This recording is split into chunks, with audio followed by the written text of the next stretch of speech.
ओम नमो भगवते वासुदेव। बच्चों कैसे हो आप लोग। मैं ये वीडियो लेकर आऊंगा again chapter number 3 C programming की मैं बात करूंगा और इसमें बात करूंगा स्ट्रक्चर्ड प्रोग्राम डेवलपमेंट की बात करूंगा। हम प्रोग्राम्स भी देखेंगे, इसमें इफ एल्स की बात करेंगे और व्हाइल लूप की बात करेंगे। तो बिना कोई देर करे पहले तो इंट्रो देख लो, उसके बाद हम आगे बढ़ते हैं। फॉर योरसेल्फ, अब पढ़ाई से डर नहीं। सब्सक्राइब करें YouTube पर। आए थे हम पहले, सबसे पहले बात करते हैं हम अगले तो एल्गोरिथम्स के पहले बात करने से पहले हम बात कर लेते हैं यहाँ पर कि क्या फंडा है इनका। ठीक है, तो हम ब्लैक कलर ले लेते हैं। राइट, यहाँ पर हम बात करते हैं बिना प्रोग्राम राइट करने से पहले, लिखने से पहले, सबसे पहले तो हमें यह देखना पड़ेगा कि भाई हमें एक थॉरो अंडरस्टैंडिंग चाहिए किसकी, प्रॉब्लम की। पहली बात तो मतलब हमें समझ में आना चाहिए कि प्रॉब्लम क्या है, क्यों है, क्या करना है। पहले पता होना है क्या करना है, क्या चाहिए हमसे, पहले वो जानना जरूरी है। इसके बाद हम देखते हैं कि उसको केयरफुली प्लान आउट करना है अप्रोच के लिए, कि एक निश्चित तरीके से उसको सॉल्व करने का तरीका होना चाहिए हमारा। और जब प्रोग्राम जब लिखा जा रहा होता है तब ये देखना चाहिए कि अच्छा इस प्रॉब्लम को सॉल्व करने के लिए कौन से बिल्डिंग ब्लॉक्स अवेलेबल है मेरे पास, कौन से चीज़ें मेरे पास अवेलेबल हैं जिनका इस्तेमाल मैं कर सकता हूँ, और अच्छी प्रोग्रामिंग प्रिंसिपल्स का इस्तेमाल करके हम आगे देखेंगे। ठीक है, तो सबसे पहले बात आती है एल्गोरिथम्स की। एल्गोरिथम्स हो गया, तरीका हो गया सॉल्व करने का। तो हम एक एल्गोरिथम वाले फंडा भी समझेंगे यहाँ पर साथ साथ, और प्रोग्राम लिखा कैसे जाता है वो भी हम देखेंगे यहाँ पर। एल्गोरिथम में दो चीजें आती है, एक्शंस और ऑर्डर। क्या काम करना है और किस ऑर्डर में करना है, किसके बाद करना है। तो एक तरह से आपका जो फ्लो चार्ट अगर आपने बनाया हुआ है इस तरीके से, ठीक है, इस तरह से अगर फ्लो चार्ट अगर आपने बनाया हुआ है इस तरीके से, ठीक है, कुछ इस तरीके से, जैसे यहाँ से आगे जाएगा, नहीं तो यहाँ पे ऐसे घूम जाएगा इस तरीके से। तो इस टाइप का जो फ्लो चार्ट वाला कॉन्सेप्ट होता है, यहाँ पे आपका स्टार्ट हो गया, यहाँ पर आ गया एंड, ठीक है, और इस तरह से आपकी कोई स्टेटमेंट होगी और ये कोई कंडीशन हो गई, हाँ या ना, यस या नो, इस तरीके से। तो ये एक्चुअल में क्या, ये आपका ग्राफिकल रिप्रेजेंटेशन है एल्गोरिथम का। ठीक है, जैसे हम कहते हैं फ्लो चार्ट। ठीक है, तो फ्लो चार्ट वाला फंडा यहाँ पर आ गया। तो किस ऑर्डर में किस एक्शंस के हिसाब से हमारा हो जाता है। तो प्रोग्राम कंट्रोल भी हम देख लेंगे भाई किस ऑर्डर में हमारा काम कर रहा है। फिर आता है सूडो कोड। सूडो कोड क्या होता है, कोड जैसा, कोड जैसा। सूडो कोड मतलब पूरी तरह कोड नहीं है, सूडो मीन्स जैसा या ऑलमोस्ट। ठीक है, कोड मीन्स कोड जैसा। ठीक है, तो आर्टिफिशियल इनफॉर्मल लैंग्वेज में लिखा हुआ जैसे हम एल्गोरिथम डेवलप कर सकते हैं, एवरीडे इंग्लिश में जैसे लिखते हैं उस तरीके से। हमें थिंक आउट करना है प्रोग्राम को बिफोर राइटिंग इट, कि हमें ये सोचना है यार प्रोग्राम लिखने से पहले मैं करूंगा कैसे काम इसको। ठीक है, हम आगे इसको देखेंगे। और कोई भी सी या सी प्लस प्लस प्रोग्राम की जो बात हो रही है, यहाँ पर सी प्लस प्लस लिखा है तो same goes for C language also, दोनों के लिए हमारे यहाँ पर बात हो जाएगी। फिर हम आगे बढ़ते हैं कंट्रोल स्ट्रक्चर्स पे। अब कंट्रोल स्ट्रक्चर्स का फंडा क्या है, कंट्रोल स्ट्रक्चर्स की जब हम बात करते हैं इसमें आपका ये बॉम एंड जैकोबिनी, इन दो बंदों ने यहाँ पर एक प्रोग्राम लिखे थे 3 कंट्रोल स्ट्रक्चर्स में। तो उसमें सीक्वेंस स्ट्रक्चर की बात आई थी, सिलेक्शन स्ट्रक्चर और रिपीटिशन की बात आई थी। सीक्वेंस मतलब जो सी में ऑलरेडी बिल्ट इन है, जो आपका एक स्टेटमेंट आपकी आ गई, उसके बाद दूसरी सीक्वेंस आ गए, फिर तीसरी सीक्वेंस आ गई, इस तरीके से। तो एक के बाद एक के बाद एक आपका सीक्वेंस बनती जा रही है। तो ये सीक्वेंस स्ट्रक्चर तो ऑलरेडी बाय डिफॉल्ट है ही। सी के पास 3 तरह के टाइप्स और हैं, एक इफ है, इफ एल्स है और स्विच है। ये 3 चीजें यहाँ पर है। हम यहाँ पर अभी हम बात करने वाले इफ और इफ एल्स की। फिर रिपीटिशन के बाद यहाँ पे भी 3 टाइप्स आ रहे हैं, while, do while and for. तो अभी हम वाइल की बात करेंगे, इफ एल्स की बात करेंगे इनके ऊपर। ये सब सारे हमारे सी के कीवर्ड्स में आते हैं। सो फ्लो चार्ट की अगर मैं बात करूं, यहाँ पर फ्लो चार्ट का फंडा क्या आता है, एक ग्राफिकल रिप्रेजेंटेशन जो मैंने आपको बताया था। फ्लो लाइंस होती है, रेक्टेंगल सिंबल होता है, एक्शन सिंबल होता है। रेक्टेंगल मतलब आपका क्या काम करने वाले, ये हमारा हो गया रेक्टेंगल सिंबल। ठीक है, ओवल सिंबल जो होता है वो आपका स्टार्ट और एंड बताता है, beginning end of a program. और फ्लो लाइंस हमारी कुछ इस तरीके से होती है, या इस तरीके से या इस तरीके से। तो ये सारे हमारी फ्लो लाइंस आती है हमारी। Single entry single exit control structures होते हैं आपके, इसे कहते हैं कंट्रोल स्ट्रक्चर स्टैकिंग। या तो इस तरफ से एंट्री होगी या उस तरफ से एंट्री होगी। तो सिंगल एंट्री सिंगल कंट्रोल, तो सिंगल एग्जिट है, तो एक एंट्री और एक एग्जिट, एक एंट्री और एक एग्जिट, या तो बॉटम टू टॉप या टॉप टू बॉटम, इस तरीके से हमारा जा सकता है।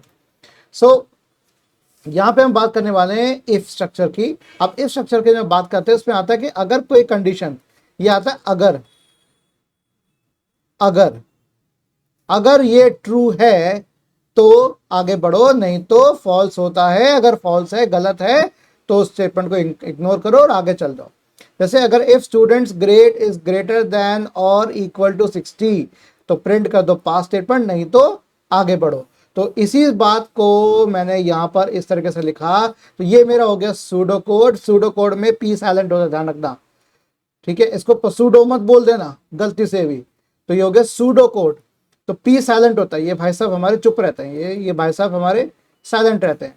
पी साइलेंट होता है, हमेशा ध्यान रखता। ऐसे ऑनर होता है, या हो गया आवर होता है, ठीक है, HOROUR, तो एच साइलेंट होता है इसके अंदर। ऑनर में भी एच साइलेंट होता है। ऑनर दो तरीके से लिखा जाता है, HONOR, HONUR, ठीक है। ये आपका अमेरिकन इंग्लिश है, ये हमारा ब्रिटिश इंग्लिश है, ठीक है। तो भारत में अगर जो नॉर्मल इंग्लिश जो प्रॉपर तरीके से बोली जाती है वो है ब्रिटिश इंग्लिश, लेकिन चूंकि अमेरिकन कंपनीज का बहुत सारा बोलबाला रहा है भारत के अंदर, इसीलिए यहाँ पर अब, हाँ, इसीलिए मैं देख रहा हूँ मेरी आवाज़ आ रही कि नहीं आ रही, इसीलिए यहाँ पर अमेरिकन इंग्लिश का ज़्यादा है। तो ऑनर केवल लिखने वाले में इस तरीके से आता है, नहीं तो ऐसे में लिखा जाता है। और तीनों में एच साइलेंट होता है, ध्यान रखना, ठीक है। Okay, so C ignores white space characters. White space मतलब जो स्पेस बार होती है, स्पेस बार को हमेशा इग्नोर करता है, ध्यान रखना हमेशा। तो if grade is greater than equal to 60 तो प्रिंट एफ पास्ट और स्लैशर मतलब करके नेक्स्ट लाइन में आ जाओ, ठीक है। और C code corresponds closely to pseudo code. तो हम जो सी कोड लिखते हैं वो हमारे सूडो कोड से काफ़ी हद तक मैच करता है, तो काफ़ी आसान हो जाता है। अगर आप सूडो कोड लिख रहे हो, एल्गोरिथम लिख रहे हो, फ्लो चार्ट से एल्गोरिथम बना रहे हो, उसके बाद आप सी लैंग्वेज पर जा रहे हो, तो ये सब चीज़ें आपके लिए फायदेमंद हो जाती है। नेक्स्ट आगे बढ़ते हैं, स्ट्रक्चर कैसा काम करता है। तो जैसे मैंने आपको दिखाया, तो ये फ्लो चार्ट के रूप में कैसा दिख रहा है।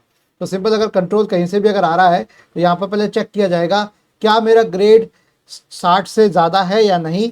अगर 60 से ज़्यादा या बराबर है तो आ जाएगा पास्ट, नहीं तो फॉल्स में आगे बढ़ जाएगा, ठीक है। तो ध्यान रखिएगा कि जो भी डिसीजन होता है या फिर जीरो हो सकता है, नॉन जीरो हो सकता है। मतलब डिसीजन या तो हाँ होगा पूरी तरह, या होगा ना, हाँ या ना, ठीक है। तो हाँ आपका होता है जीरो, और ये होता है हमारा नॉन जीरो, ठीक है। ये हमारा होता है जीरो, जीरो और नॉन जीरो। क्यों कह रहा हूं मैं? क्योंकि जो लॉजिक जीरो है वो तो हमेशा आता है नो के लिए, ना के लिए आता है, ठीक है। लेकिन अगर मैं लॉजिक वन की बात करूं, वो हमेशा लॉजिक वन क्या होता है, यस होता है। अभी लॉजिक वन का मतलब क्या है, मैं आपको बता देता हूँ। फंडा सिंपल सा फंडा है, बहुत आसान है इसको समझना। तो मैं एक काम कर लेता हूँ, इसके अंदर पहले तो मैं यहाँ पर कंट्रोल शिफ्ट एन कर देता हूँ मैं, ठीक है। और इनको हटा देता हूँ मैं, इनको हटा दिया और इनको हटा दिया, राइट। अब मैं ड्रॉ करके आपको दिखाता हूँ फंडा क्या है। सिंपल सा फंडा है। इसको मैं यहाँ पर ये पेन अलग से लेता हूँ, इस तरह से लेता हूँ। तो सिंपल सी बात है कि जैसे एक सर्किट है, ठीक है, और यहाँ पर एक बल्ब है। एक काम करता हूँ, इसको मैं अच्छे से और क्रिएट करने का प्रयास करता हूँ, और ब्लैक से रखता हूँ यार, ब्लैक बढ़िया होता है। ब्लैक को मैं रेड कर देता हूँ, चलो। ओके, तो सिंपल सी बात है, यहाँ पर एक सर्किट है, यहाँ पर एक 5 वोल्ट का बैटरी है। अब मैं क्यों बता रहा हूँ वो भी ध्यान से सुनना, भाग मत जाना, ये बहुत जरूरी है। अगर कंप्यूटर लैंग्वेज में आपको ये समझना है कि 0 और 1 कहाँ से आया है, वही चीज बताने का मैं आपको प्रयास कर रहा हूँ, ठीक है। यहाँ पर आपका एक स्विच आ गया, ठीक है। फिर यहाँ पर एक रेजिस्टेंस आ गया, ठीक है। तो और ये मेरा यहाँ पे कनेक्ट हो गया। तो 5 वोल्ट की बैटरी, 1 ओम का रेजिस्टेंस हो गया, और ये मेरा हो गया स्विच, ठीक है। अब देखो, अगर मैं स्विच को इस तरीके से कर दूं, अगर ये स्विच मेरा क्लोज हो जाए तो क्या होगा, करंट पॉजिटिव साइड से नेगेटिव साइड से घूमना शुरू हो जाएगा। करंट जो होगा आई, ठीक है। ये हो गया वोल्टेज। वोल्टेज क्या होता है, पोटेंशियल डिफरेंस यहां से यहां के बीच में किसी दो पॉइंट के बीच का, ठीक है, किसी दो पॉइंट्स के बीच का क्या हो गया, पोटेंशियल डिफरेंस, ठीक है। पोटेंशियल डिफरेंस, इसको आप समझ सकते हैं कि 2 कंटेनर हैं, और 2 कंटेनर यहां से मेरे कनेक्टेड हैं इस तरीके से, थोड़ा टेढ़ा बन रहा है, ठीक है। इनमें यहाँ पर पानी ज्यादा भरा हुआ है, इनमें पानी यहाँ भरा हुआ है इस तरफ से, ठीक है, और यहाँ पानी कम है। तो क्या होगा, इधर पानी ज्यादा है, इधर पानी कम है, ठीक है। ये पानी ज्यादा है इधर, तो पानी क्या हो, यहां से आना शुरू हो जाएगा, यहां से फ्लो करेगा। हमेशा क्या होगा, हायर से लोअर की तरफ बढ़ेगा, हमेशा ध्यान रखना, हायर टू लोअर बढ़ेगा, ठीक है। मतलब ज्यादा क्वांटिटी से ज्यादा से कम, ठीक है। High to low, high to low होगा हमेशा, ध्यान रखना। जहां ज्यादा होगा वहां से कम आएगा। तो ये हो गया हमारा पोटेंशियल का डिफरेंस। तो यहां से अगर अगर मेरा यहाँ पॉजिटिव साइड से नेगेटिव साइड जा रहा है, यहां ज्यादा है यहां कम है, या पॉजिटिव है या नेगेटिव है, तो अगर ये डिफरेंस है, अगर पोटेंशियल का डिफरेंस है, जैसे कि मैंने ये एग्जांपल बताया, अगर पोटेंशियल डिफरेंस है तो इसका मतलब करंट फ्लो करेगा, पानी फ्लो करेगा, अन्यथा नहीं करेगा। पानी कब तक फ्लो करेगा, जब तक कि यहाँ पर पानी जो मेरा है, इसको मैं अगर मिटा दूं सारा पानी को और यहाँ पर दोबारा पानी को ले आऊं यहाँ पर, ठीक है, तो पानी मेरा जब ये बराबर हो जाएगा, ठीक है, ये पानी मेरा बराबर हो जाएगा दोनों कंटेनर्स में, तब हो जाएगा। और जब ये बराबर हो जाएगा इसका मतलब अब कोई डिफरेंस नहीं बचा। जब बराबर हो गए तब कोई डिफरेंस नहीं बचा। अगर डिफरेंस इज जीरो, तो यहां पे क्या हो गया, डिफरेंस जो है वाटर लेवल का जो डिफरेंस है, पोटेंशियल का डिफरेंस है, वो हो गया जीरो। अब जैसे जीरो हो जाएगा तो ये मेरा यहां पे क्या हो जाएगा, यहां पे इसको हटाया था, ये मेरा हो गया ओपन सर्किट। क्या हो गया, ओपन सर्किट। तो करंट फ्लो करना बंद कर जाएगी, ठीक है। इसे कहते हैं लॉजिक जीरो, इसे क्या कहते हैं, लॉजिक जीरो। लेकिन जब ये स्विच क्लोज था, इसके ऊपर क्वांटिटी ज्यादा थी, क्वांटिटी ज्यादा होगी तो फ्लो करना शुरू होगा, ठीक है। तो अगर डिफरेंस मेरा नॉन जीरो है, मतलब जीरो से कुछ ज्यादा है, नॉन जीरो मतलब जीरो से कुछ ज्यादा, तो जीरो से कुछ ज्यादा चाहे 0.1 क्यों ना हो, चाहे 0.1 क्यों ना हो, 0.2 क्यों ना हो, 0.25 क्यों ना हो, ये 0.000001 क्यों ना हो, 1 जीरो से ज्यादा है कि नहीं है, तो जरा सा भी ज्यादा, मतलब नॉट जीरो, जीरो नहीं है, कह दूं नॉट फॉल्स, ठीक है। तो क्या हो जाएगा, हमेशा ट्रू। क्या हो जाएगा वो, ट्रू, मतलब 1। समझे बात को। तो यही बात मैं आपको ऊपर बताने का प्रयास कर रहा हूं। तो यहां पर आ गया मेरा not zero is true and zero is false. Clear हो गया। चलिए अब इफ एल्स की बात करते हैं। देखो इफ एल्स का फंडा क्या आ रहा है, इफ एल्स, इफ हो गया ट्रू, इफ एल्स हो गया अगर जब कंडीशन ट्रू है तो आगे बढ़ो, नहीं तो कंडीशन फॉल्स है तो उसको आगे भी बता दो, एक अलग एक्शंस हो जाएगा। अगर ट्रू है तो इफ ट्रू तो नहीं तो आगे, नहीं तो फॉल्स के, एल्स के केस में फॉल्स वाली स्टेटमेंट जो होगी वो चलेगी। जैसे अगर स्टूडेंट का ग्रेड अगर ग्रेटर देन इक्वल टू 60 है तो पास हो गया, नहीं तो फेल्ड। तो इसी स्टेटमेंट को देखो यहाँ पर ऐसे मेंशन कर दिया। तो सूडो कोड और सी कोड में देखो कितना आसान सब चीजें बता रखी है। इसको आराम से नोट डाउन कर सकते हो अपनी कॉपी में। वीडियो को यहीं पॉज करो, यहीं करने का तैयारी करो। अब इसी इफेक्ट्स को मैं देखो यहाँ पर फ्लो चार्ट के माध्यम से दिखाने का प्रयास कर रहा हूँ। फ्लो चार्ट में कैसे आ रहा है यहाँ पर देखो ध्यान से। सिंपल, ग्रेड मेरा ग्रेटर देन 60 है, ट्रू है तो पास हो गया, फॉल्स है तो दूसरे रास्ते चला गया, ठीक है। आना दोनों को एक ही जगह है, घूम फिर के नेक्स्ट स्टेटमेंट पे आना ही आना है, तो इसे कहते हैं। अब इसी इफ एल्स को हम टर्नरी ऑपरेटर के माध्यम से भी हम कर सकते हैं, क्वेश्चन मार्क और दिस। तो जो यहाँ पर क्वेश्चन मार्क का जो आता है, ये आता है इफ वाली स्टेटमेंट आती है, ठीक है। इसके बाद क्या करना है, तो statement one, statement one, statement one, ठीक है। और ये हो गया आपका एल्स, और यहां जाएगा स्टेटमेंट टू। इफ कंडीशन अगर ट्रू है तो स्टेटमेंट वन, फॉल्स है तो स्टेटमेंट टू। कुछ इस तरीके से हो गया। इफ कंडीशन, कंडीशन क्या दे रखी है, इफ की जगह क्या आ गया, क्वेश्चन मार्क। क्या है कंडीशन है, हाँ जी ट्रू है, हाँ जी ट्रू है तो पास्ट आएगा, नहीं तो फेल्ड आएगा। तो इस तरीके से आप इसको लिख सकते हो कंडीशन, ठीक है। तो प्रिंटफ या तो ऐसे लिखा जा सकता है या ऐसे भी लिखा जा सकता है। तो pseudo code can be written as this, या इस तरीके से भी लिखा जा सकता है। अब ये सामने आपके बात यहां पर आ गई है, अब बोलना मत बच्चों, ठीक है। चलो ओके, अगेन पेन, जब मैं राइट एरो की करता तो ये पेन हट जाता है, ठीक है, अब नेस्टेड इफ एल्स कैसे होता है, जिसे हम कहते हैं लैडर भी कहते हैं। ये सीढ़ी नहीं लिख रही, एक सीढ़ी, फिर दूसरी सीढ़ी, फिर तीसरी सीढ़ी, चौथी सीढ़ी, पांचवी सीढ़ी, इस तरीके से, जैसे लैडर कहते हैं। तो इफ एल्स लैडर भी बोला जाता है। इफ एल्स लैडर मतलब सीढ़ी, ठीक है, सीढ़ी। तो सीढ़ी की बात यहां पर आ गई, तो इफ एल्स लैडर हो गया। इफ एल्स, एल्स के अंदर फिर से इफ आ गया, फिर आ गया स्टेटमेंट एल्स, फिर इफ आ गया, फिर इसका एल्स आ गया, फिर एल्स के बाद अंदर एक और इफ आ गया, फिर एल्स आ गया। तो else if, else if, else if, इस तरीके से आ सकता है। तो आपके मल्टीपल कंडीशंस आपके इस्तेमाल की जा सकते हैं, बाकी स्टेटमेंट स्किप हो जाएंगी। तो deep indentation usually not used in practice. अब इंडेंटेशन यहाँ पे सी में तो प्रैक्टिस नहीं होता है, ये कहाँ पे प्रैक्टिस होता है, ये पाइथन में होता है, only in Python, Python only. ठीक है, जो पाइथन अगर पढ़ी है तो आपको आराम से समझ में आ जाएगा, नहीं है तो ये सी लैंग्वेज में तो आराम से अच्छे से आ जाएगा।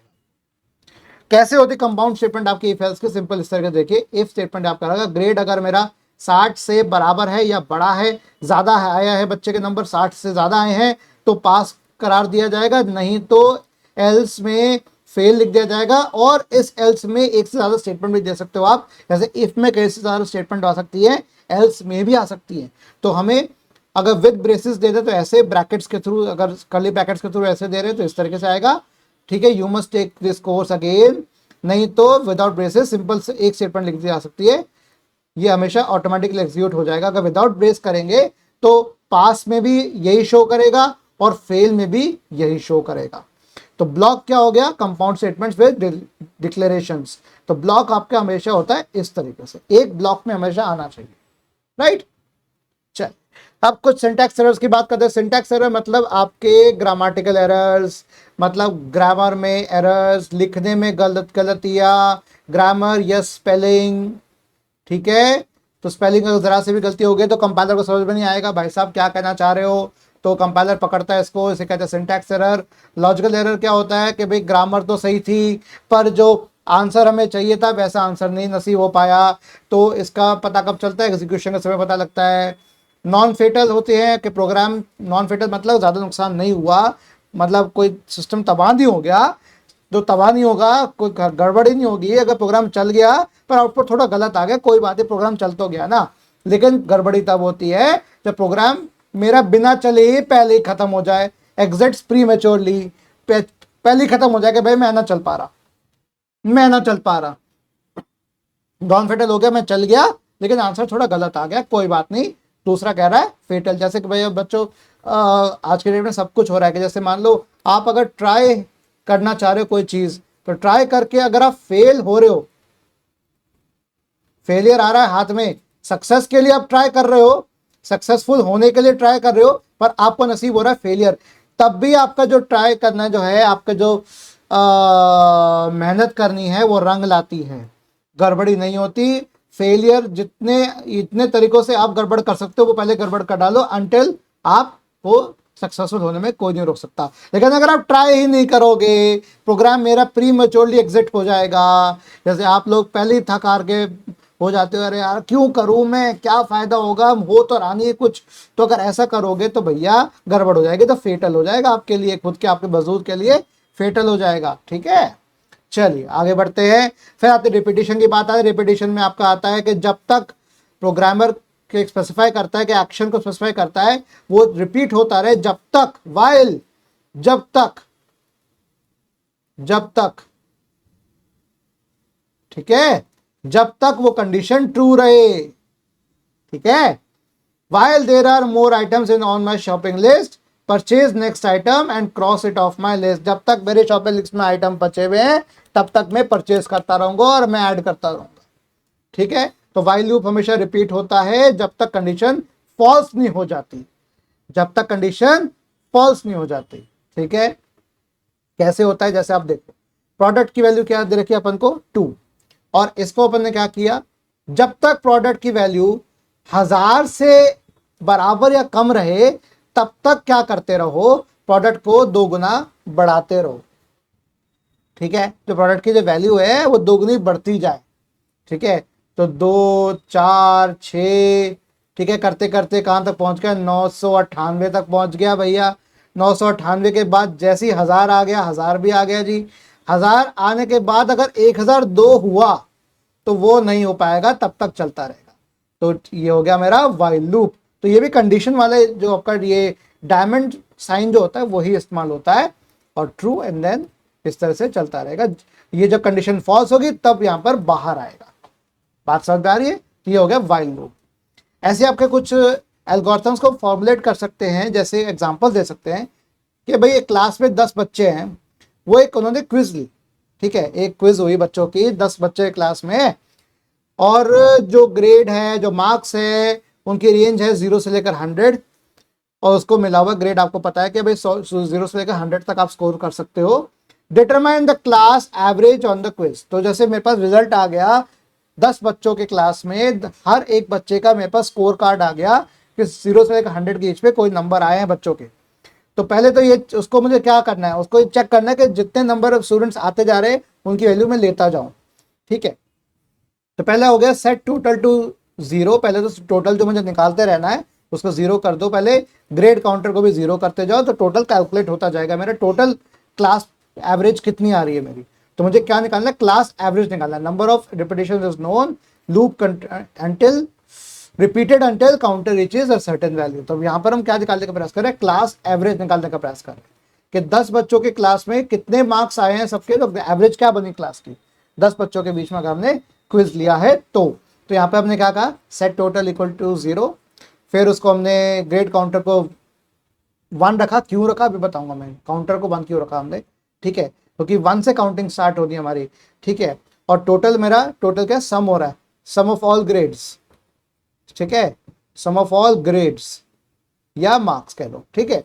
तो पहले जब तक वाइल लूप चला रहे हैं, जब तक ग्रेड काउंटर मेरा लेस देन और इक्वल टू 10 है तब तक चलते रहो। देखो यहाँ पर प्रोग्राम बगल में लिखा हुआ भी आ रहा है, ठीक है। तो इनपुट द नेक्स्ट ग्रेड, फिर ऐड करो उस ग्रेड को टू द टोटल, फिर ऐड करो 1 to grade counter and then set the class average to total divide by 10। अब यही चीज आपको यहाँ पर देखने को मिल रही है। अगर यहाँ ध्यान से देखोगे इधर, ठीक है, इस तरीके से देखोगे तो यहाँ पर क्या आ रहा है, यहाँ पर इंट काउंटर ग्रेड टोटल और एवरेज निकालना है मुझे, क्योंकि एवरेज भी निकालना है मुझे, यहाँ पर एवरेज निकालना है, काउंटर मेरे को वेरिएबल चाहिए, टोटल नाम का वेरिएबल चाहिए, ठीक है, और ग्रेड नाम का वेरिएबल चाहिए। तो ग्रेड टोटल काउंटर और एवरेज मैंने यहाँ पर कर दिया, और टोटल इक्वल टू 0 मैंने सेट कर दिया, और काउंटर इक्वल टू 1 सेट कर दिया। फिर मैंने कहा वाइल जब तक काउंटर मेरा 10 के बराबर नहीं पहुंच जाता तब तक चलते रहो। चलते चलते क्या क्या करना है, हर बार पूछो मुझसे ग्रेड क्या है, उस ग्रेड को मैं एंटर करता जाऊंगा हर बार, फिर उस ग्रेड को टोटल में ऐड करता जाऊंगा बार बार, ठीक है, और काउंटर मेरा आगे इंक्रीमेंट होता रहेगा। आगे इंक्रीमेंट का भी बताऊंगा फंडा, ठीक है। तो एवरेज मेरा निकल जाएगा, जो टोटल मेरा इस जब ये लूप मेरा खत्म हो जाएगा, जब मेरी वैल्यू काउंटर की 11 हो जाएगी तब ये फॉल्स हो जाएगा, और फॉल्स होती बाहर आ जाएगा सीधा, और बाहर आते यहाँ पर सीधा टोटल जो वैल्यू मेरी बन के अंतिम वैल्यू आई थी वो निकाल के डिवाइड बाय 10 करके, और मेरा आंसर क्या आ जाएगा, एवरेज, और क्लास एवरेज मैंने यहाँ पर दर्शा दी। अब इस प्रोग्राम को रन करके देखते हैं कैसे रन होगा। तो यहाँ पर मैं इसको बस सीधा मुझे रन पे दबाना है, तो रन पे दबाने के बाद सीधा मेरे पास यहाँ पर आ गया। अब ये कुछ कह रहा है मुझसे, class average 2 errors detected, identifier, एक कोई आइडेंटिफायर मेरा कनेक्ट नहीं हुआ है, किसमें कह रहा है गड़बड़, अननोन C11 2 एरर्स डिटेक्टेड, किसी को तो रन कर रहा हूं मैं, चलो इसको दोबारा बिल्ड करते हैं। हाँ हो गया। अब एंटर ग्रेड, नीचे अब क्या आ रहा है, एंटर ग्रेड। तो भाई पहले मैंने 10 बच्चों के एंटर करने से पहले बच्चे के 100 में से आए 51, ठीक है, फिर दूसरे बच्चे के मेरे आए 62, अच्छे मार्क्स आए, तीसरा बच्चा थोड़ा अच्छा नहीं कर पाया, उसके आए 37, ठीक है। अब देखो जहाँ बच्चों यहाँ पर देखते जाओ ध्यान से, ठीक है, मैं यहाँ पर मार्क्स एंटर करता जा रहा हूँ, देखो यहाँ पर देखते जाओ, मैं उसको ऊपर कर दिया। तीसरे बच्चे के, चौथे बच्चे के आए 56, चौथे बच्चे का अच्छा नंबर लेकर आया 78 लेकर आ गया बच्चा, फिर नेक्स्ट बच्चा लेकर आए 82 लेकर आ गया, अरे वाह भाई वाह, ठीक है। मैं रैंडमली नंबर डाल रहा हूँ, कोई फिक्स नहीं है मेरे पास, मैं रैंडमली नंबर डाल रहा हूँ। फिर इसके बाद एक बच्चा लेकर आया 97 लेकर आ गया, भैया क्या बात है, ठीक है। अब कितने नंबर्स मैं एंटर कर चुका हूँ, अगर देखें ध्यान से यहाँ पर, तो यहाँ पर पहला, दूसरा, तीसरा, चौथा, पांचवा, छठा, सातवां, तो 7 नंबर में एंटर कर चुका हूँ, 7 बच्चों के मार्क्स एंटर कर चुका हूँ। फिर दूसरा बच्चा का आया 45 नंबर आया उसके, 8वें बच्चे के। फिर 9वां बच्चा उसके थे सपोज करे 68 थे, ठीक है, 60s में अगेन ये लेकर आ गया। अब मैंने इसको एवरेज अगर मुझे बढ़ाने 76 लेकर आ गया, तो ये 10 नंबर मेरे एंटर हो चुके। जैसे ही मैं एंटर प्रेस करूंगा सीधा मेरे पास आंसर आ जाएगा क्लास की एवरेज क्या है। कितना आ गया क्लास एवरेज 65। तो इसने क्या किया, सिंपल कोड रन किया, इस कोड को रन किया गया। सिंपल सा भैया, बहुत सिंपल है, ठीक है। ये डीबग कंट्रोल क्यों आ रहा भैया, okay okay, terminal, yes terminal, इसको टर्मिनल को उठा के यहाँ रख देते हैं, यहाँ रख देते हैं, ताकि इसको हम यहाँ पे प्रोग्राम को भी देख सकें। इसको हम ऐसे कर देते हैं और यहाँ आउटपुट ऐसे देख लेते हैं, ठीक है। तो इस तरीके से मेरे पास आंसर आ गया। ये मेरा टोटल प्रोग्राम जो था ये मैं आपको दिखाने का प्रयास कर रहा हूँ, ठीक है। तो ये मैं VS कोड में रन कर रहा हूँ इसको, ठीक है। VS कोड मुझे सही लगा बिल्कुल, क्योंकि जब मैंने पहले ऑनलाइन चेक करने का कोशिश किया था उसमें अच्छे से नहीं हो रहा था, तो मैं VS कोड में बता रहा हूँ। चलिए आगे बढ़ते हैं, नेक्स्ट आगे बढ़े। तो भाई ये सेम प्रोग्राम मैंने आपको जो भी करके दिखाया वही करा दिया, इसको हम आगे बढ़ते हैं। देखो इसने यहाँ पर वैल्यूज कुछ इस तरह से दी थी और क्लास एवरेज मेरे पास आंसर आ गया था। नेक्स्ट प्रोग्राम आपका यहाँ पर आ गया use sentinel value. Sentinel value का मतलब क्या होगा, सेंटिनल वैल्यू का मतलब हो गया एक सिग्नल वैल्यू, डमी वैल्यू या कोई फ्लैग वैल्यू लेके चलनी पड़ेगी जो बताएगा कि डेटा एंट्री कब खत्म होगी, कब तक डेटा चलने दो। तो ये वाइल लूप में भी आपका लिया जा सकता है।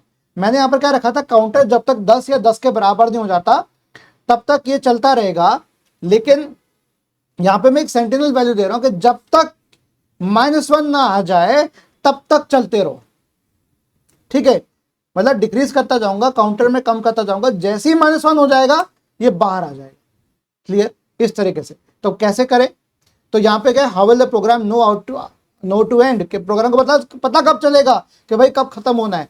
तो यहाँ पे क्लास एवरेजिंग पर प्रोग्राम बनाना है जो प्रोसेस करेगा आर्बिट्रेरी नंबर ऑफ ग्रेड्स। अब यहाँ पे जो नंबर जो है आर्बिट्रेरी है, हमें नहीं पता कि कितने नंबर एंटर होने हैं, हमें नहीं पता कितने नंबर एंटर होने हैं, सिंपल सी बात। तो each time the program is run, यहाँ तो फिक्स था कि 10 नंबर एंटर होने थे, लेकिन यहाँ तो भाई हमें पता ही नहीं है कि कितने नंबर एंटर होने हैं। कैसे करेंगे इसको, तो सिंपल सी बात है भाई, top down step wise refinement का इस्तेमाल करेंगे, टॉप डाउन अप्रोच का इस्तेमाल करेंगे। पहले निकालो कि क्लास का एवरेज क्या है, फिर उसके बाद डिवाइड करो स्मॉलर टास्क में, छोटे डिवाइड में टास्क को डिवाइड कर दो, बांट दो। पहले इसमें रख दिया कि इनिशियलाइज कर दो वेरिएबल्स को, फिर इनपुट लो, सम और काउंट करो क्विज के ग्रेड्स को, कैलकुलेट करो, प्रिंट करो क्लास एवरेज को। अब हर प्रोग्राम में आपके इनिशियलाइजेशन फेज होता है, प्रोसेसिंग का फेज होता है और टर्मिनेशन का फेज होता है। अब हमेशा ध्यान रखना कि प्रोग्राम आपका इन 3 भागों में हमेशा डिवाइड हो। एक पहला पार्ट आ जाएगा इनिशियलाइजेशन, आपको क्या क्या जरूरी है पहले आपको गिवन कर लो। जैसे आप मैथ्स की प्रॉब्लम सॉल्व नहीं करते, गिवन कोई क्वेश्चन अगर दे रखा है उसको क्या लिखते हो, गिवन डेटा, जो अभी आपको दे रखा है क्वेश्चन में पहले आप उसको लिख लेते हो, वो हो गया इनिशियलाइजेशन। देन आ गया प्रोसेसिंग, प्रोसेसिंग करो, देन आ गया टर्मिनेशन, सीधा फाइनल रिजल्ट को डिस्प्ले कर दे टर्मिनेशन के भाई मेरा काम खत्म हो गया, टाटा बाय बाय, जय राम जी की। इसके बाद कैसे करेंगे इसको, देखो इनिशियलाइज करेंगे, initialize total to 0, counter to 0, पहले वही फर्स्ट ग्रेड निकाला, ठीक है। अब इसी प्रोग्राम को देखो मैं कैसे करने का प्रयास कर रहा हूं। अब ये रहा कोड हमारा, ठीक है, इसको मैं ऐसे कर देता हूं, राइट। ये रहा सेकंड प्रोग्राम, यहां मुझे क्या निकालना है, एवरेज। अब यहां पर एवरेज में फ्लोट वैल्यू लेके चल रहा हूं, वही काउंटर, ग्रेड और टोटल। फ्लोट वैल्यू आपको पता होना चाहिए, फ्लोट होता है फ्लोटिंग पॉइंट नंबर, ठीक है। सो काउंट टोटल मेरा क्या होगा 0, काउंटर मेरा 0। पहले मैंने क्या कहा, मैंने इसे एक चीज कही भाई कि भाई तुम ना ग्रेड तो एंटर करते जाओ, जैसे ही -1 एंटर करूं तो इसका मतलब एंड हो जाएगा। आप ग्रेड एंटर करते जाओ, किसी बच्चे के -1 तो नहीं आ सकते ना कभी, मुझे बताओ। अगर 0 से लेकर 100 तक की रेंज है, -1 तो नहीं आ सकता ना कभी भी। तो अब मैं क्या करूंगा, तो इस -1 को ऐसे मैंने सेंटिनल वैल्यू इस्तेमाल कर लिया, क्लियर। तो देखो यहां पर ग्रेड में यहां पर एंटर कर दिया, फिर जब तक ग्रेड मेरा नॉट इक्वल टू -1 है, जब तक ग्रेड मेरा नॉट इक्वल टू -1 है तब तक चलो, मतलब ग्रेड के लिए जब तक -1 नहीं दी मैंने तब तक ये लूप चला के रखो। तो सेम चीज, टोटल को आप ग्रेड में जोड़ते जाओ, ग्रेड टोटल करते जाओ, काउंटर को आगे बढ़ाते जाओ, ठीक है। फिर अगेन हर बार पूछते जाओ, दूसरा ग्रेड एंटर करो -1 टू एंड, ठीक है। फिर उसके बाद मैं क्या करूंगा, स्कैन ऑफ कर दिया, ठीक है। फिर उसके बाद काउंटर जब तक 0 ना हो जाता, अगर काउंटर 0 हो गया तो ठीक है, अगर नहीं हुआ तो काउंटर जब तक अगर 0 नहीं है तो एवरेज निकालो, नॉट इक्वल टू 0, तो फ्लोट क्लास एवरेज निकालो, ठीक है। काउंटर मेरा हो गया, मतलब 0 नहीं है, इसका मतलब एटलीस्ट एक वैल्यू मेरी एंटर की हुई है। अगर काउंटर 0 है मतलब कोई भी वैल्यू एंटर नहीं किए, किसी बच्चे के ग्रेड में एंटर नहीं किए गए, एक बार भी काउंटर चला ही नहीं मेरा। तो शुरुआत से लेकर अंत तक अगर मैंने पहली बार में -1 दे दिया तो भैया काउंटर मेरा आगे बढ़ेगा ही नहीं, क्योंकि मेरा वाइल लूप में जाएगा ही नहीं, सीधी सी बात। अभी चला के देखते हैं इसको, डोंट वरी गाइस, ठीक है। फिर एवरेज हो गया मेरा फ्लोट, ठीक है, इस तरीके से आ गया। जिसको मैं और बीच में कर देता कि अच्छे से आपको मैं प्रोग्राम दिखा सकूं, सब चीज दिखाता हूं, राइट। आप देखो ध्यान से क्या, ठीक है, जमोरा तमाशा दिखाएगा, बिल्कुल तमाशा दिखाएंगे। तो क्लास एवरेज हम निकाल रहे हैं .2f, ये बताऊंगा .2f का फंडा क्या है वो भी बताऊंगा आपको मैं, ठीक है। .2f का मतलब ये समझ लो कि जो भी मेरी वैल्यू आ रही है, फ्लोट वैल्यू आएगी जो भी, अगर सपोज करें 123.2526 ऐसे आ रही है, सपोज करें मेरे पास जो वैल्यू आ रही है 123.2526 आ रही है, तो जैसे ही मैं .2f करूंगा, %.2f करूंगा, ठीक है, f मतलब फ्लोट, 0.2 का मतलब हो गया डेसिमल के बाद, डेसिमल पॉइंट के बाद या दशमलव के बाद, ठीक है, उर्दू में अशारिया कहते हैं इसको, ठीक है, अशारिया या दशमलव के बाद 2 प्लेसेस राउंड ऑफ कर दो, 2 प्लेसेस तक राउंड ऑफ 2 प्लेसेस, ठीक है। तो जैसे 123.2526 हो गया, ठीक है, तो ये क्या हो जाएगा 123.25 आ जाएगा। अगर मान लीजिए 2526 ना होकर ये 86 होता, सपोज करें 2586 होता मेरा ये, ठीक है, मैं इसको मिटा के दोबारा लिख देता हूँ। अगर ये मेरा 2586 होता तो यहाँ पर मेरा ये 5 के जगह क्या हो जाता, 6 हो जाता, क्योंकि 58 के करीब चला गया। तो जो भी हमारी नियरेस्ट वैल्यू होगी उस तरफ चल जाएगा, तो 123.26 आ जाएगा। तो ये होगा कमाल, 2 places of decimals after the point, up to 2 places of decimals, ठीक है, 2 प्लेस तक जाएगा, ठीक है। बिफोर ने आफ्टर है, मतलब उसके 0.2 है, अगर 0.3 करूंगा तो 3 प्लेसेस होगा, 0.4 करूंगा तो 4 प्लेसेस होगा, 0.1 करूंगा तो 1 प्लेस तक ही आएगा। अभी आपको दिखाता हूं आंसर, राइट। अब नो ग्रेड्स वर एंटर्ड, ठीक है, मैं आपको सेम आउटपुट दिखाने का प्रयास करता हूं सेम तरीके से। यहां पर मैं प्रिंटफ कर देता हूं मैं, और प्रिंटफ ना करके मैं एक काम करता हूं, मैं इसको कॉपी कर लेता हूं यार, ठीक है। अगर काउंटर मेरा 0 नहीं है, मतलब 0 है, मतलब counter not equal to 0, false हो गया मतलब काउंटर 0 है, तो क्या हो जाएगा एल्स मेरा, मतलब काउंटर 0 है, इसमें मतलब कोई ग्रेड एंटर नहीं किया गया, वही मैं आपको बताने का प्रयास कर रहा हूं। यहां मैंने इसको ऐसे कर दिया, देखो मैं यहाँ पर कर देता हूँ 0.1 कर दिया मैंने, ठीक है, अप टू 2 प्लेसेस, यहां पर मैं कर देता हूँ अप टू 3 प्लेसेस, ठीक है। अब हम ऐसी वैल्यू एंटर कराएंगे जिससे इस तरीके से कुछ ऐसा आएगा, ठीक है। पहले तो भैया इसको क्लियर कर दो, लो जी भैया, हमारा ये मैकबुक प्रो 13 वाला क्लियर हो गया, ठीक है। इसको ऐसे कर देते हैं। अब इस कोड को हम करते हैं रन, इसके पहले सेव कर देते हैं, कोड को कर देते हैं रन। जैसे रन करेंगे पहले आ गया एंटर ग्रेड, सबसे पहले मैं करूंगा -1, मैं कोई ग्रेड एंटर नहीं करना चाहता, कोई मेरे पास नहीं है रिजल्ट नहीं है, मैं कोई ग्रेड एंटर नहीं करना चाह रहा, मैंने कर दिया -1, क्या आ जाएगा, नो ग्रेड्स वर एंटर्ड। क्यों, क्या हो गया, जैसे ही मैंने ग्रेड इक्वल्स टू -1 यहाँ पे चेक करने गया, ये क्या हो गया, फॉल्स हो गया।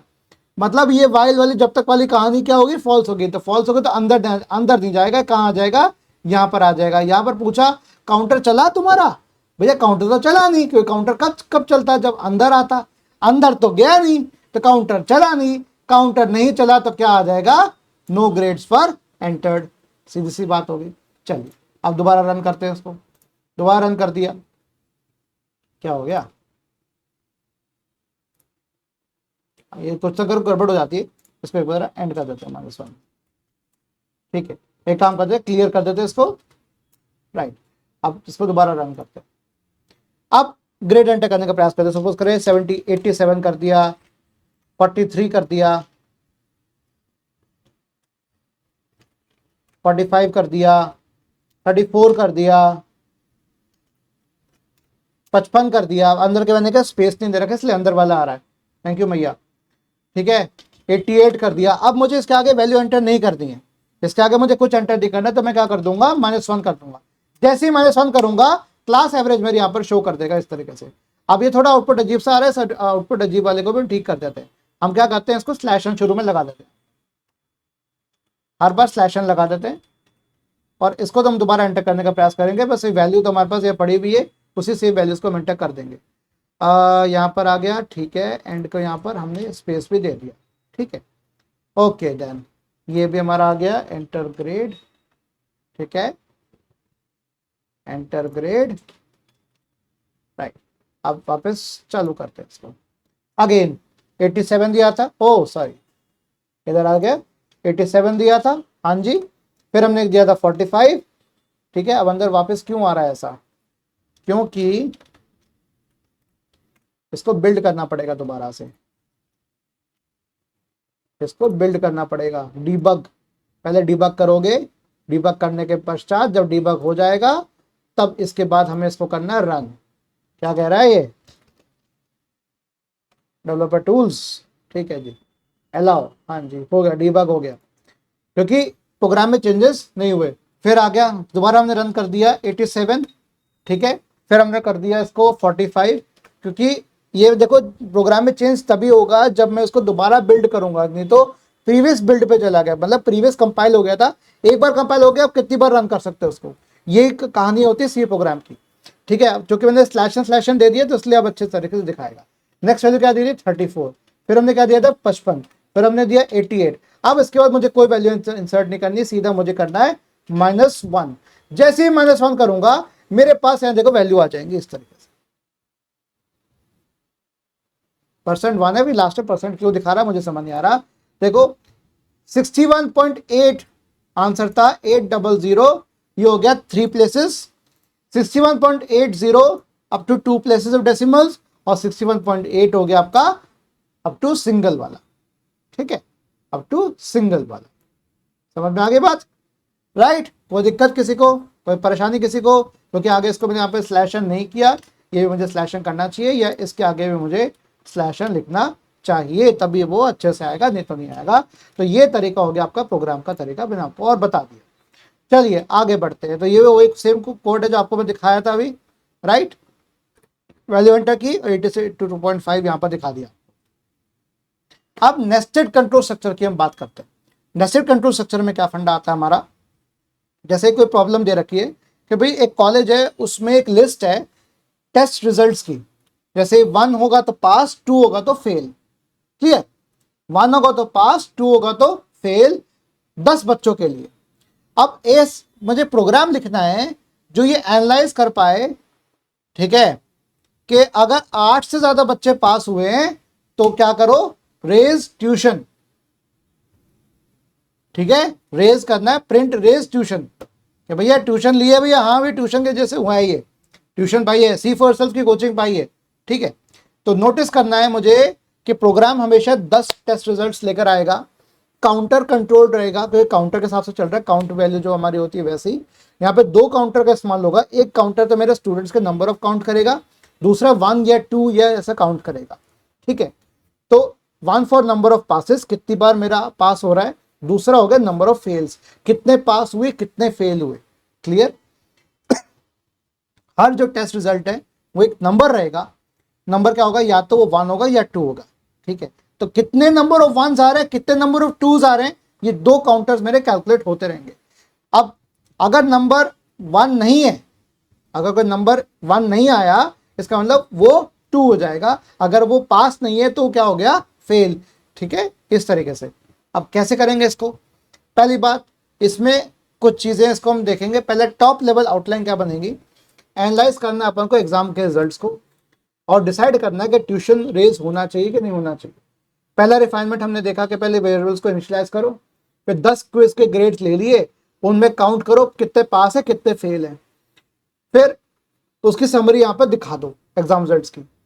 फिर इनिशियलाइज वेरिएबल कैसे करेंगे, पासेस, फेलियर्स और स्टूडेंट का काउंटर को 1 कर दिया। तो यहाँ पे पास की वैल्यू लेनी पड़ेगी, एक पास एक वेरिएबल बनेगा पासेस, एक हो गया फेलियर्स और दूसरा हो गया काउंटर। ठीक है, तो 3 यहाँ पे वेरिएबल लेने पड़ेंगे, उनको हमने सेट कर दिया, passes equal to 0, failures equal to 0 and counter equal to 1। ठीक है, तो पहले हम यहाँ पर देखने का प्रयास करते हैं, तो कोड को यहाँ पर लिखने का प्रयास करते हैं। कैसे लिखेंगे, सिंपल हम जाएंगे यहाँ पर हम करेंगे न्यू प्रोग्राम, यहाँ पर कर देते थर्ड डॉट सी। जैसे थर्ड डॉट सी में कर दूंगा और इसको मैं बंद कर दूंगा, यहाँ पे हम कोड लिखना स्टार्ट करेंगे। तो सबसे पहले कोड लिखते हैं, सबसे पहले यहाँ पर हैश इंक्लूड, अभी तक कोड लिखे हुए थे मैंने, ठीक है, stdio.h, राइट, ये काम खत्म।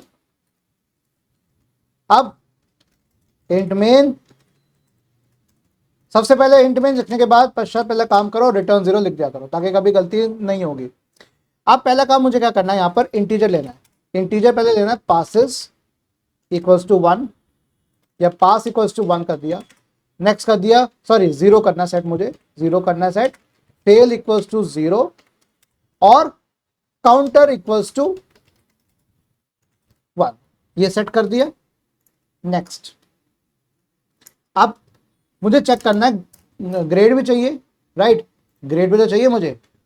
ठीक है, अब ग्रेड का फंडा मैं सोच रहा हूं कि ग्रेड में फ्लोट रखूं या ना रखूं। ठीक है, वो भी देखते हैं, एक बार चेक करके देखते हैं। ग्रेड, हाँ रिजल्ट चाहिए, हमें ग्रेड नहीं चाहिए, सिर्फ रिजल्ट चाहिए, तो हमें बस रिजल्ट चाहिए, बस ये चाहिए। अब दूसरा फंडा क्या करना है, while student counter is less than और इक्वल टू 10, पहला हमारा आएगा। पहले तो हमें पहले ग्रेड लेना शुरू करते हैं सब बच्चों के, ठीक है, या ग्रेड्स हम पहले हमारे पास ऑलरेडी हैं, इनपुट ले लेते ग्रेड्स। लो प्रोग्राम देखें, प्रोग्राम हमने ग्रेड ले रहे हैं,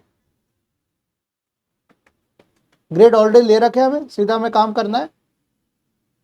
ठीक है, सीधा हमें वाइल लूप करना है, 10 स्टूडेंट्स को प्रोसेस करना है। ठीक है, तो हमें सीधा क्या करना है, सिंपल वाइल स्टूडेंट, ग्रेड हमें नहीं लेने, वाइल जो काउंटर है लेस देन इक्वल्स टू 10, जब तक काउंटर मेरा 10 या 10 से कम रहेगा तब तक चलते रहो। अब अंदर क्या चलना है भैया, इनपुट लेना है एग्जाम रिजल्ट को, क्या पास हुआ कि फेल हुआ। ठीक है, तो चेक करेंगे अपन पास हुआ कि फेल हुआ, तो यहाँ पर रिजल्ट पूछेंगे पास हुआ कि फेल हुआ, सीधा हम यहाँ पे ग्रेड एंटर कर ही नहीं रहे, हम यहाँ पास और फेल की बात कर रहे हैं। ठीक है, तो यहाँ पे मैंने कहा प्रिंट एफ, यहाँ पूछते हैं एक बार एंटर रिजल्ट या सिंपल रिजल्ट बताओ, रिजल्ट क्या था, 1 equals to pass, 2 equals to fail.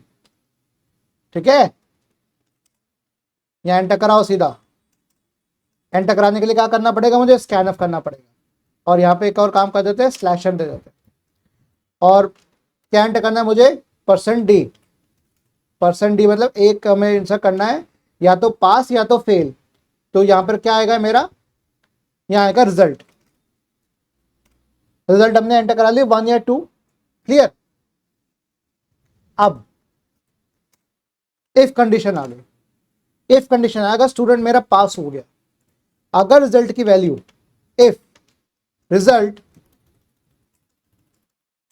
Double equals to 1, अगर स्टूडेंट में जो रिजल्ट है मेरा 1 आया, उसने कहा कि 1 हुआ है, 1 मतलब क्या हो गया, पास।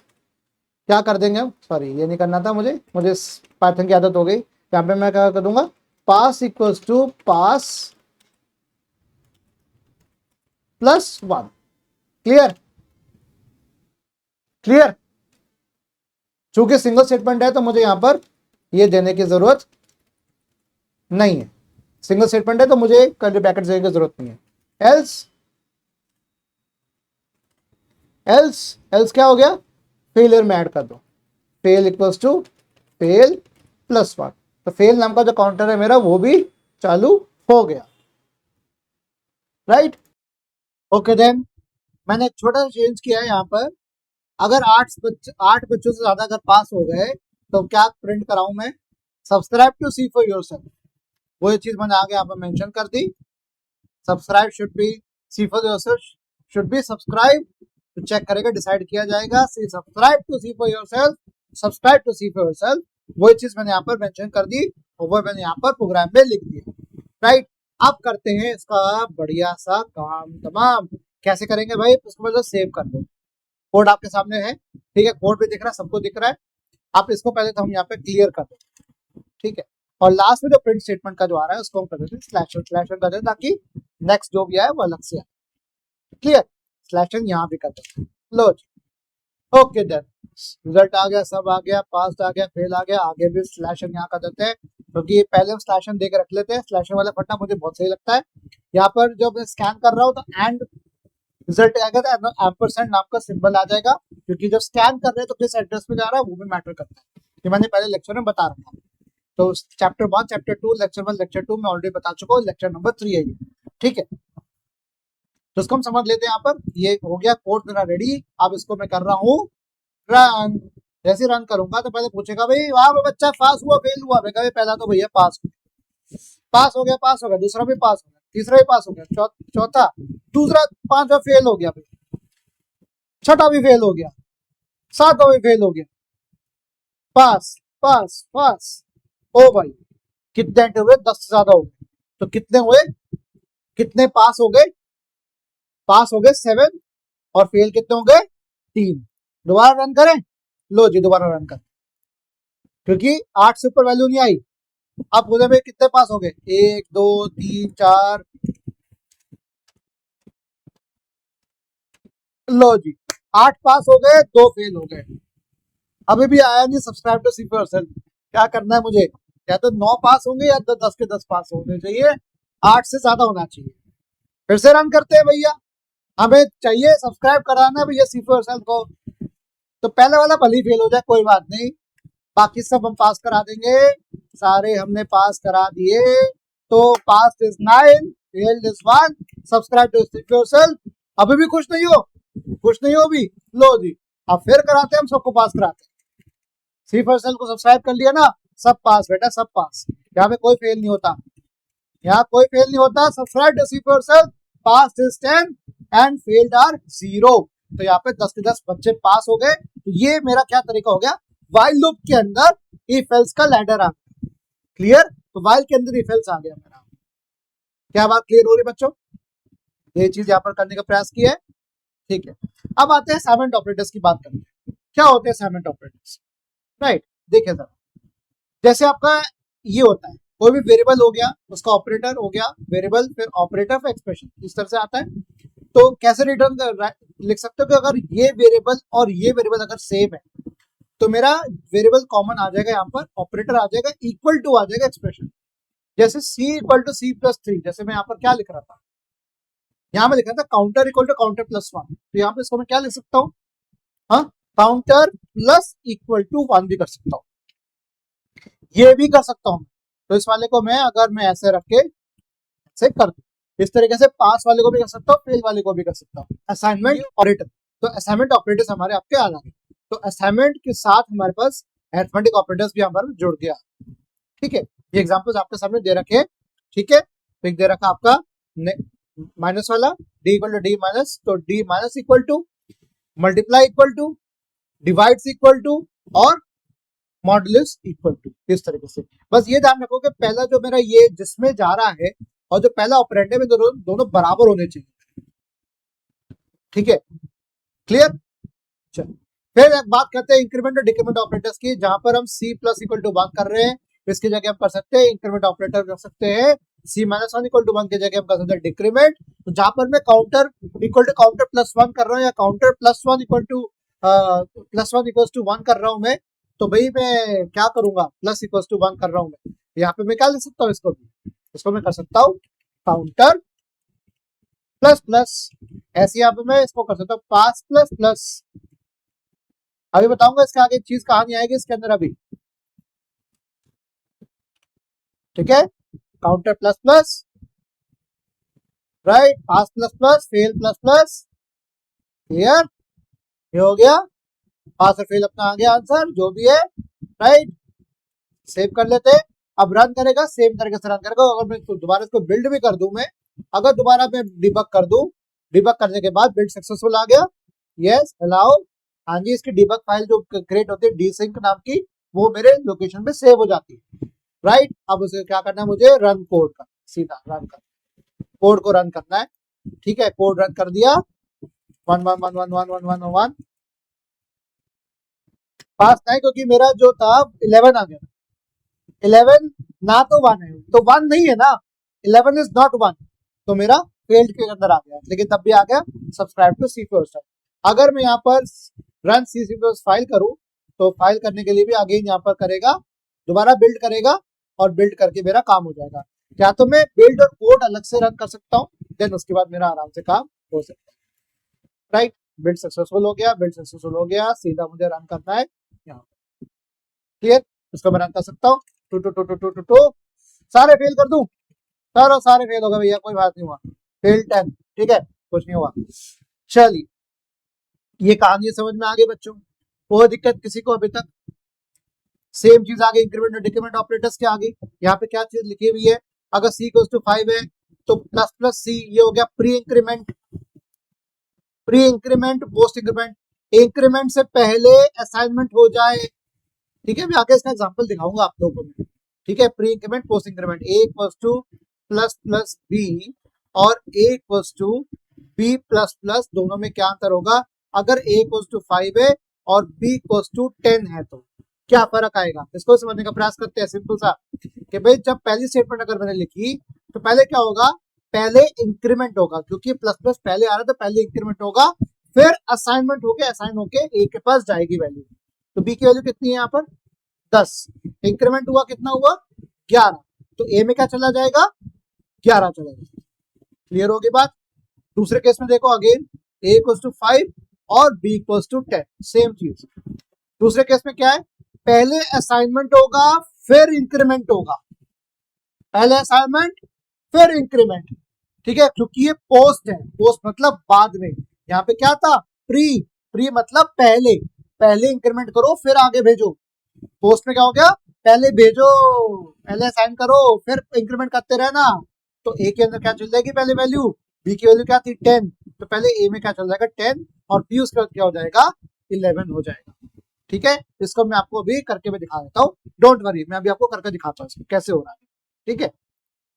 ओके, अब मैं एग्जांपल लेकर आ गया बच्चों, यहाँ पे ध्यान से देखना, प्री इंक्रीमेंट और पोस्ट इंक्रीमेंट का, ऐसे ही डिक्रीमेंट का भी फंडा सेम चलेगा, तो सेम कॉन्सेप्ट डिक्रीमेंट में भी चलता है। पहले आपको इंक्रीमेंट बता दो, अगर चाहते हो तो डिक्रीमेंट बता दो, डिक्रीमेंट भी बता दूंगा, परेशान मत होना बच्चों मेरे क्लास में। पहले हमने वही रखा, 8 a इक्वल्स टू 5 और b इक्वल्स टू 10, ठीक है, तो हमने कर दिया। तो जैसे ही मैंने विजुअलाइज एग्जीक्यूशन किया, मैं साइट पे चला गया और यहाँ मुझे दिखा देगा सीधा आंसर। तो पहले क्या दिखाएगा, a की वैल्यू और b की वैल्यू, यहाँ पर मैं चेक कर लेता हूँ मेमोरी एड्रेस। अब यहाँ पे ध्यान देने वाली बात यहाँ पर ये है, मेमोरी एड्रेस क्या है, ठीक है। मेमोरी एड्रेस का भी आपको फंडा समझाता हूँ, रुको जरा। ओके, मेमोरी एड्रेस का फंडा समझते हैं, ठीक है। मेमोरी एड्रेस समझने के लिए पहले तो मैं आपको यहाँ पर मैं रेड कलर ले लेता हूँ पेन का, यहाँ पर देखो एड्रेस क्या लिखा हुआ है, यहाँ एड्रेस लिखा हुआ है 0xFFF000BD0, ओ नहीं है ये 0 है, ठीक है। और इसका एड्रेस क्या लिखा हुआ है 0xFFF000BD4, क्लियर। अब मुझे ये बताओ, मैंने पहले लेक्चर में पूछा था कि ये जो नंबर्स लिखे हैं ये कौन से, ये बेटा कहलाते हैं hexadecimal, hexadecimal numbers. Hexadecimal, hexa मतलब 6, डेसिमल मतलब 10, मतलब टोटल करेंगे 16, 16 अंकों वाला नंबर वाला फंडा आ गया। 16 अंकों वाला नंबर कैसा हो गया, 0 से लेकर 9 और उसके बाद A से लेकर F, मतलब 10 से लेकर 15, क्लियर। तो हर एक डिजिट आपके 16 का मतलब क्या हो गया 2 की पावर 4, 2 की पावर 4 का मतलब ये हो गया कि 4 4 बिट्स के बनेंगे, 4 बिट्स, तो हर एक जो हेक्साडेसिमल डिजिट है 1 हेक्साडेसिमल, हेक्साडेसिमल में हमेशा ऐसा लिख देता हूं यार, क्या हो रहा है डी और उसमें गड़बड़ हो जाती है मुझसे। हेक्साडेसिमल, ठीक है, digit equals to 4 bits. 4 bits मतलब बाइनरी डिजिट्स। बाइनरी में क्यों निकाल रहा है? क्योंकि मुझे ये पता करना है कि मेरा इंटीजर जो है, ए नाम का जो इंटीजर है, कितनी स्पेस ले रहा है मेन मेमोरी में, मेन में फंक्शन में स्टैक में जो ले रहा है, कितनी जगह ले रहा है। ठीक है, कैसे पता करेंगे इंटीजर कितनी जगह ले रहा है? अब कितने डिजिट्स हैं? 1 2 3 4 5 6 7 8 9, कितने डिजिट्स हैं? 9 डिजिट्स। ठीक है, एक हेक्साडेसिमल डिजिट कितने बिट ले रही है? 4 बिट। तो 9 इंटू 4 कितना हो गया? 36 बिट्स हो गया। ठीक है, 36 बिट हो गया। अगर इसको मुझे बाइट में कन्वर्ट हुआ करना पड़ा तो बाइट में कन्वर्ट करने के लिए क्या करना पड़ेगा? 1 बाइट इक्वल्स टू 8 बिट्स। तो 1 बिट कितना होगा? 1/8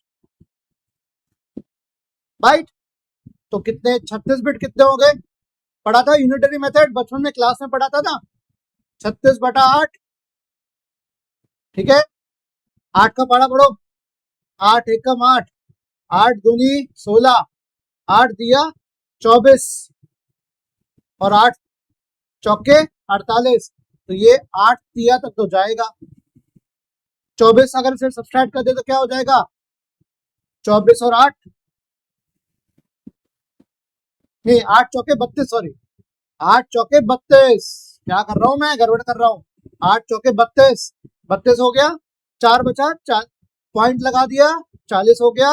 फिर 8 चौके 32, 4.4 समथिंग आ गया। तो 4.4 अगर हम आगे करते जाएंगे तो 4.44444 हमारा क्या आ जाएगा? बाइट्स आ जाएगा।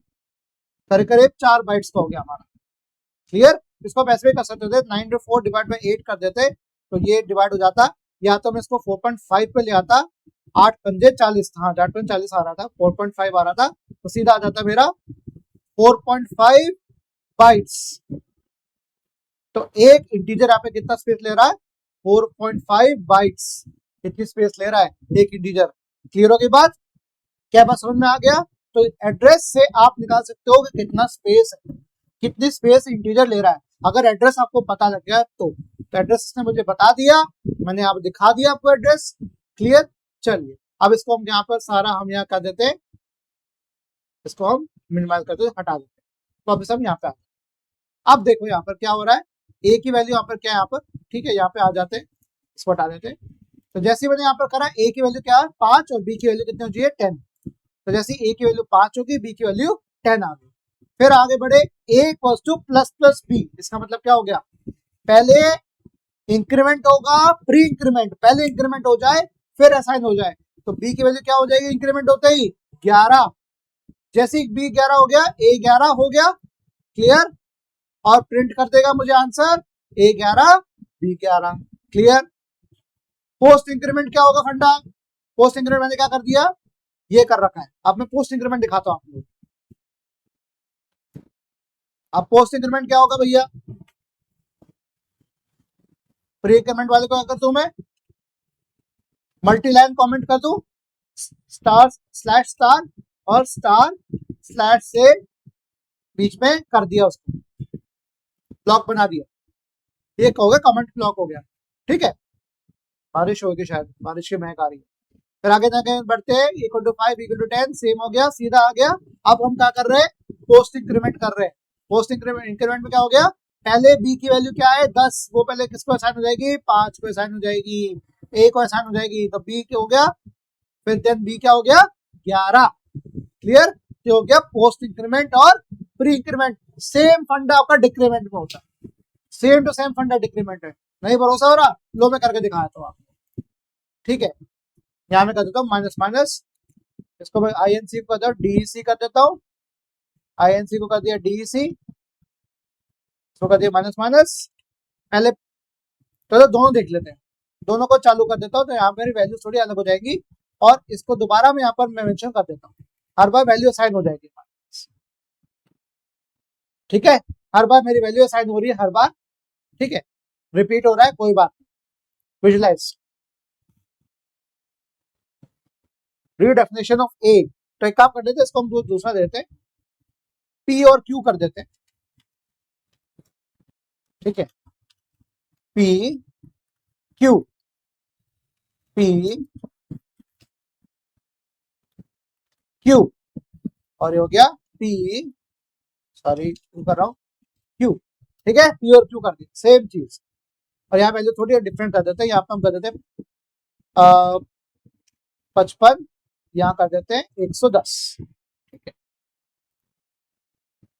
सेम फंडा कर दिया हमने, इसको हम सबमिट कर देंगे। राइट, एरर जो प्रीवियस आती होती है, ए बी पी और क्यू सारी वैल्यूज है हमारे पास, तो पहले ए और बी पे चले, तो प्री डिक्रीमेंट होना है, तो पहले क्या होगा, पहले डिक्रीमेंट होगा फिर असाइन होगा, तो पहले डिक्रीमेंट हुआ फिर असाइन हुआ। देखो 1 घंटे से ऊपर का लेक्चर हो गया बेटा, 1 घंटे, तो क्या हुआ, ए की वैल्यू 5 थी, बी की वैल्यू 10 थी, तो बी डिक्रीमेंट होगा, डिक्रीमेंट मतलब 1 माइनस होगा, तो बी क्या हो जाएगा 9, तो 9 होते फिर असाइन होगा ए को। ठीक है, 9 होते असाइन हो गया, ए की वैल्यू आ गई और बी की वैल्यू भी 9 आ गई। ठीक है, फिर अगेन पी और क्यू पे बढ़ते आगे, ये हो गया पोस्ट डिक्रीमेंट, ए और बी की वैल्यू दर्शा गया। पोस्ट में क्या होगा, पहले साइन होगा फिर डिक्रीमेंट होगा, तो अगर क्यू माइनस माइनस कर रहा हूं तो पहले 110 चला जाएगा पी में, और फिर क्यू मेरा हो जाएगा 109। राइट, पी हो गया मेरा 110 और क्यू चला गया मेरा 109, ये हो गया मेरा पोस्ट डिक्रीमेंट। तो प्री डिक्रीमेंट, पोस्ट डिक्रीमेंट दोनों मैंने आपको यहाँ पर बता दिया है। वापस अपने पीपीटी पे चलते हैं और वीएस कोड को भी दर्शा देते हैं। राइट, तो पीपीटी में वही बात लिखी हुई है यहाँ पर, यहाँ तक हम ये एंड हो चुका है। अब मैं वापस बढ़ जाता हूँ अपने पीपीटी पे, अपने इस पे बढ़ जाता हूँ। तो कैसा लगा लेक्चर बच्चों, ये कंप्लीट 1 घंटे का लेक्चर है मेरा, जिसमें मैंने सारा कवर कर दिया। आपके इफेल्स का लैडर कैसे हो रहा है, नेस्टेड इफेल्स जिसे हम कहते हैं, नेस्टेड मतलब एक के अंदर एक, एक के अंदर एक। फिर मैंने यहाँ पर बताया आपको व्हाइल लूप की कहानी बताई है। अगले चैप्टर में हम देखेंगे फॉर लूप की कहानी भी देखेंगे, स्विच के स्टेटमेंट भी देखेंगे, सारी कहानी कवर करेंगे एक तरीके से। तो अगर अभी भी आपने चैनल को सब्सक्राइब नहीं किया तो कर लो, नीचे कुछ लिंक्स दे रखे हैं डिस्क्रिप्शन बॉक्स में, जाके वहां से आप इंडस्ट्री रेडी कोर्सेज कर सकते हो। गुरु 20 कूपन कोड है जो मैंने नीचे मेंशन भी कर रखा है, वहां पे उसको इस्तेमाल करके आप एक्स्ट्रा 20% डिस्काउंट ले सकते हो।